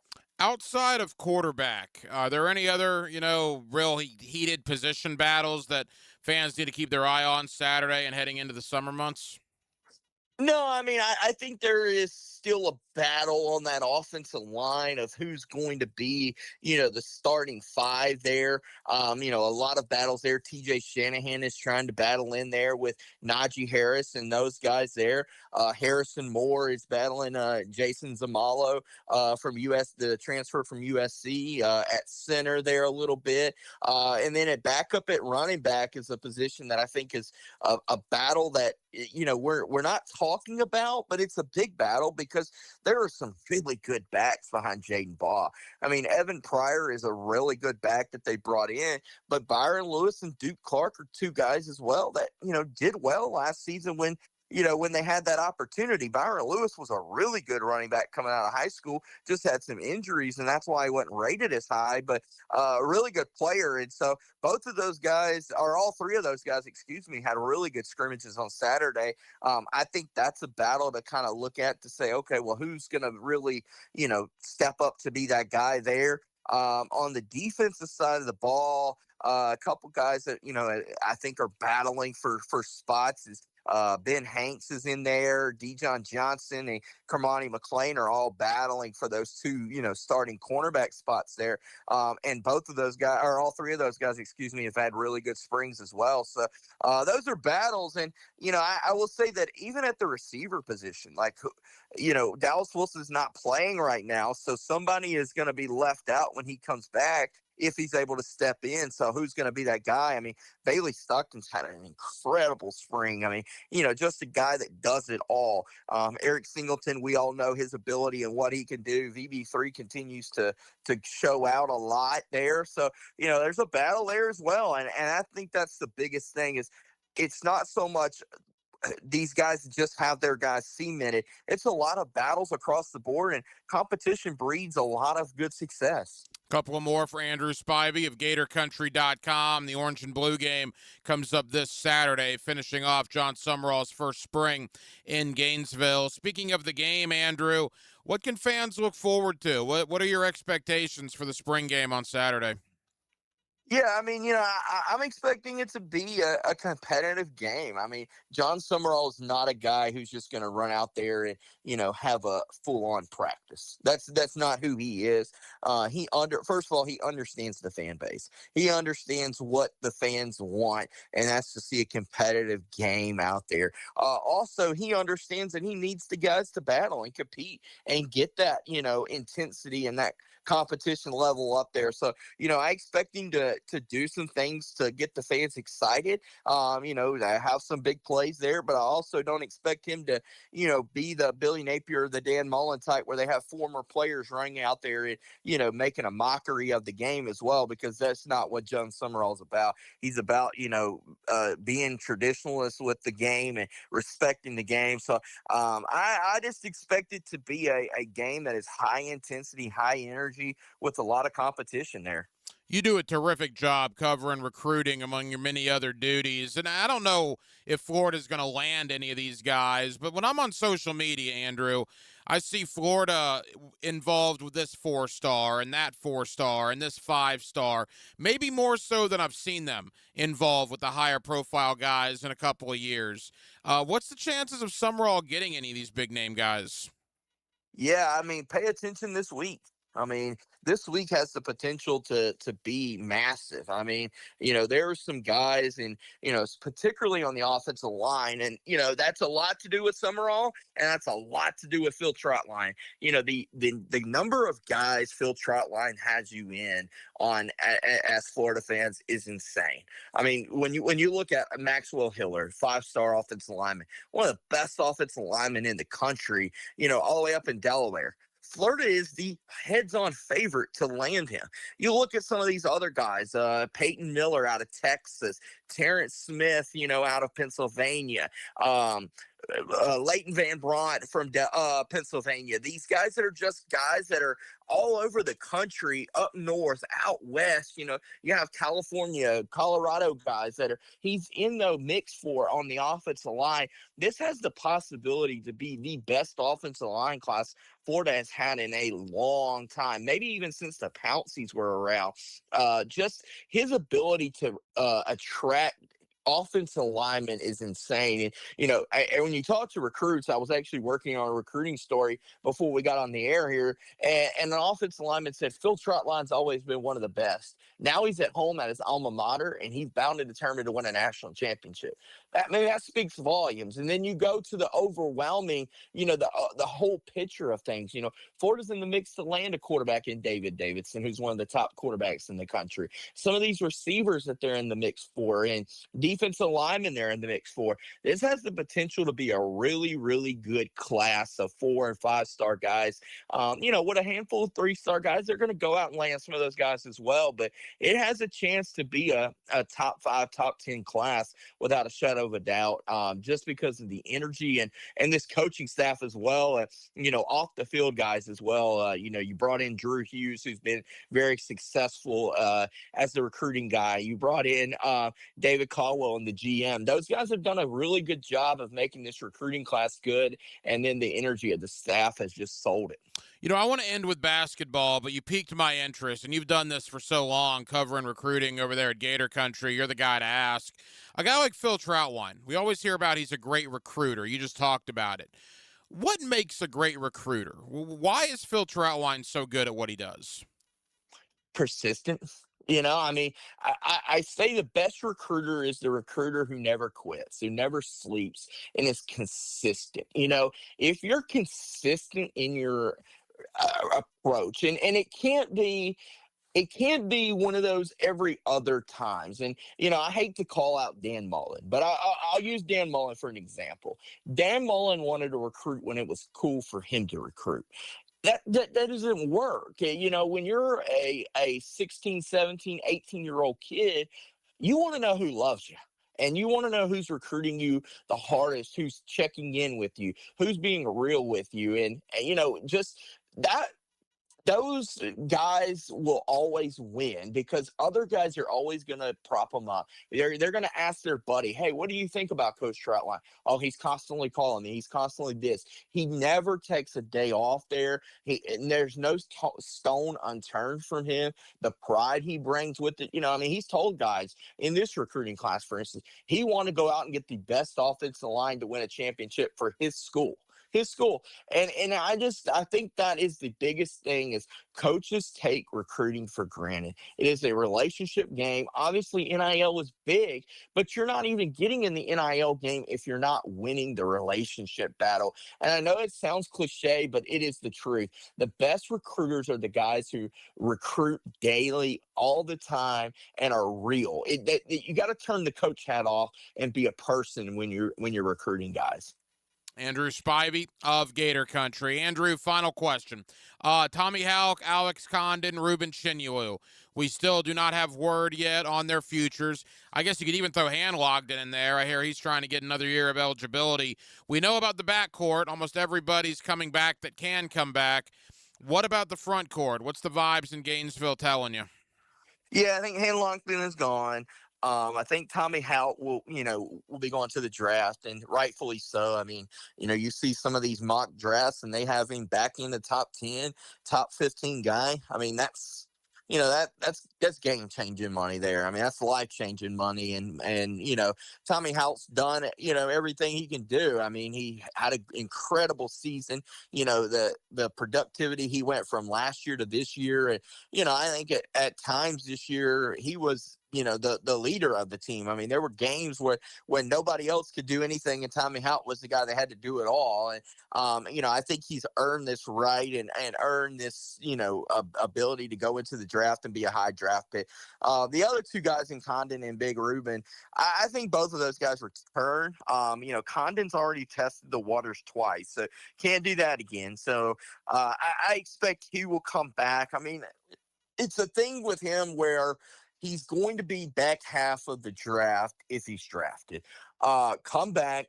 You be the guy there, show that you can shoot. I mean, that's the biggest knock on Condon right now was his ability to shoot went down this year than years past even.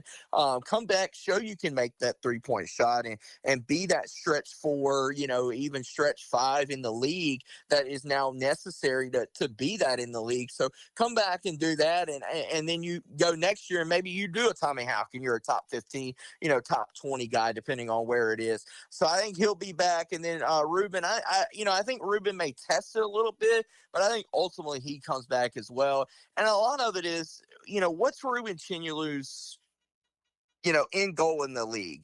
He doesn't shoot the ball really well. And, Ryan, you and I are both NBA guys. It's tough now for a 5 who can't shoot the ball consistently to succeed in this league.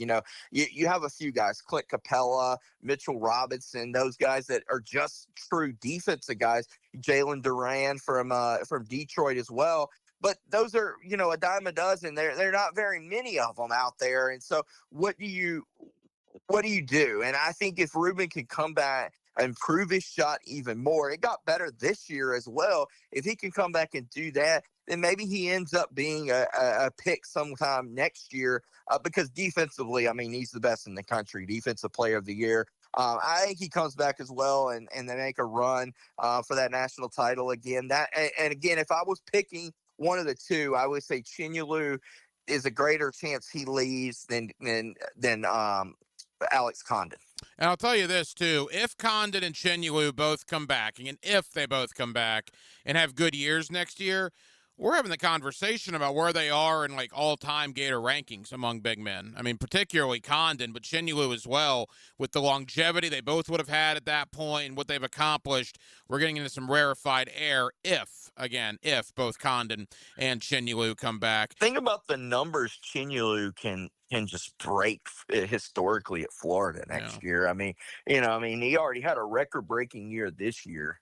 I mean, he could break some of Joakim Noah's defensive records, and destroy those records, coming back. And, I think if you bring back those two guys with Boogie, with the Klobuchar, the Brown brothers, those guys. If you come back with those guys, you've got a chance next year. I mean, Florida's going to have a ton of money in the portal. They're going to be able to go out and land another big player in the portal. You get C.J. Ingram back. He hasn't decided, or announced he's coming back, but I think he comes back as well. You're talking about a team that can compete. I mean, I do. I think that they could compete to be a national title contender next year if those guys come back. I mean, what Chinyelu and Condon do inside, immediately puts you in the top of the SEC.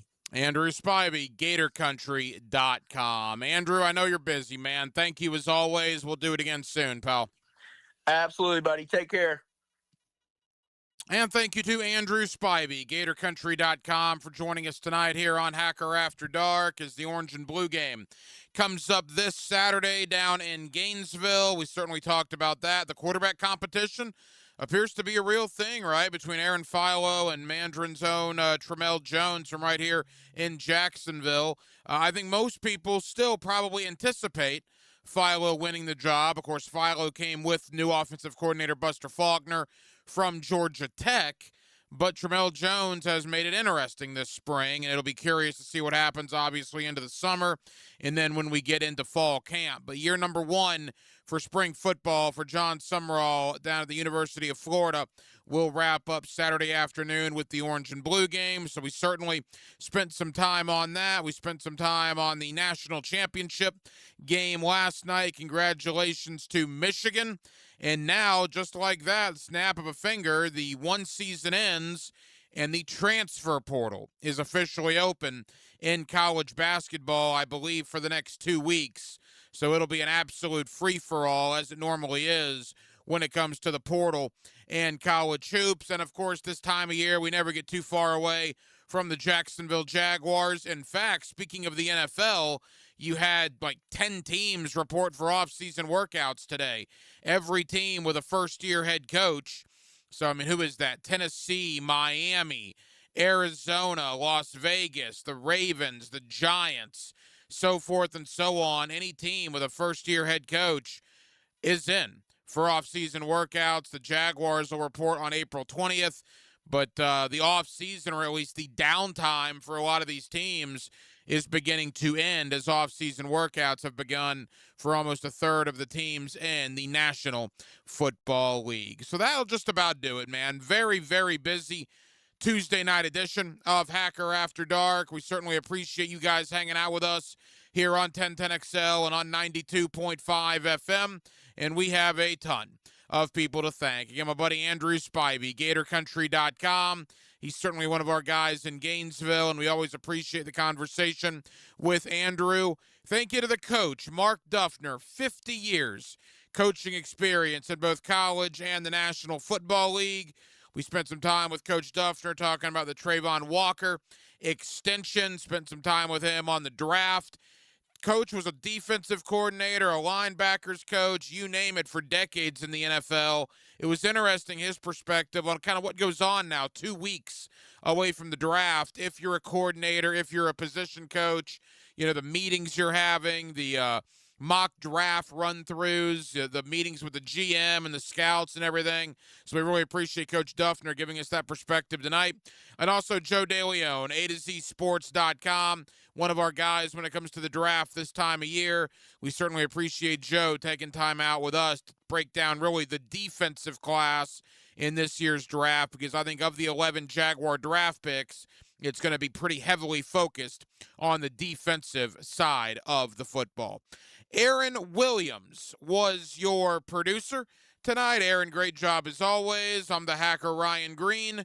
And again, Jacksonville, thank you for spending part of your Tuesday evening with us right here on Hacker After Dark, on 1010XL, and on 92.5 FM. So for all of us here on HAD, have a terrific remainder of your Tuesday evening, and we will talk to you again tomorrow night on a Wednesday beginning at 8 o'clock. Until then, good night, Jacksonville.